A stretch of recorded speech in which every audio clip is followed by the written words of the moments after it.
સમાચારમાં હવે આગળ વાત કરીએ। અમરેલીના બહુચર્ચિત લેટર કાંડને લઈને મોટા સમાચાર મળી રહ્યા છે। પાયલ ગોટી અમરેલી સાયબર પોલીસ મથકે પહોંચી હતી। સાયબર પોલીસે પાયલ ગોટીને ફરી એકવાર સમન્સ પાઠવ્યું છે। માતા પિતા સાથે પોલીસ સ્ટેશન પહોંચી પાયલને સાક્ષી બનાવવાની તજવીજ હોવાની અટકળો હાલ તેજ ચાલી રહી છે।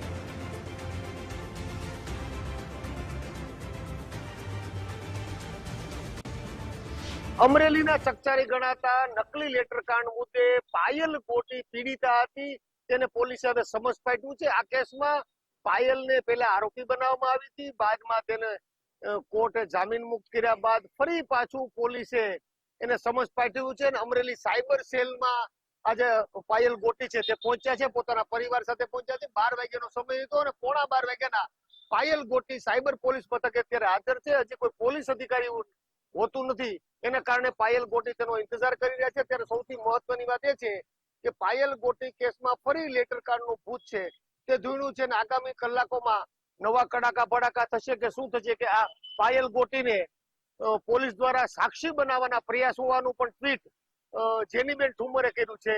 ત્યારે આગામી કલાકોમાં પાયલ ગોટી પોલીસ સમક્ષ શું નિવેદન આપે તે જોવાનું રહ્યું। ફારૂક કાદરી, ગુજરાત ફર્સ્ટ, અમરેલી। तो पायल गोटीने पोलीसना समन्स पर कांग्रेस द्वारा आकरा प्रहार करवामां आव्या। कांग्रेस नेता जेनी ठुमरे सोशल मीडिया पर पोस्ट करी छे, निर्लिप्त रायसरनो रिपोर्ट सुपरत नथी थई शक्यो अने असली पत्रनो एफएसएल रिपोर्ट पण हजू सामे नथी आव्यो।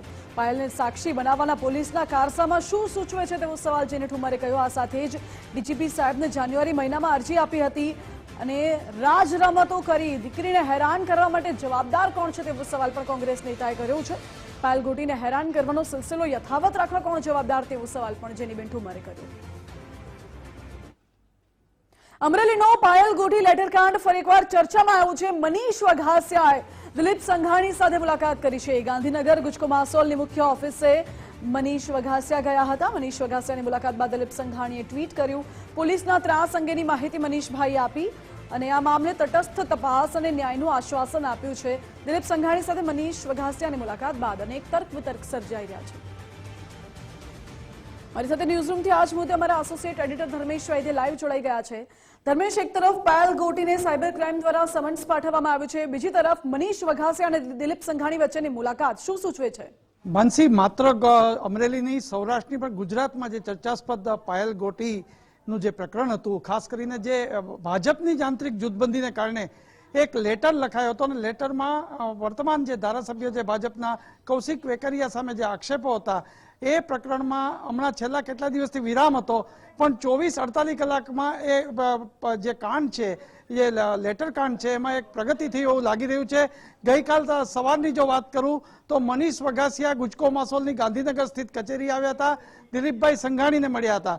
ખુદ દિલીપભાઈ સંઘાણીએ પોતાના એક્સ મારફત એટલે ટ્વીટ કર્યું છે પોતાના ફોટા મનીષ વઘાસિયા સાથે અને કહ્યું હતું કે પોલીસ દ્વારા જે એની સાથે જે વર્તન થયું હતું એ મેં આખી વિતક સાંભળી છે અને ન્યાય મળે એ માટે હું પ્રયત્ન કરીશ। અને બરાબર એક બાજુ મનીષ વઘાસિયાને મળવા આવે છે ત્યાં પાયલ ગોટીને જે પાટીદાર યુવતી છે એમને સમન્સ મળે છે સાયબર ક્રાઇમમાં હાજર થવાનો અને અત્યારે જે સમાચાર મળી રહ્યા છે કે સાયબર ક્રાઇમમાં પોતાના પરિવાર સાથે ત્યાં પહોંચી છે। એટલે કંઈક હજી સુધી જે સીટની રચના કરવામાં આવી હતી, પછી દિલીપ રાયને તપાસ સોંપવામાં આવી હતી, એનો જે રિપોર્ટ આપવામાં આવ્યો છે એ રિપોર્ટ અકબંધ છે।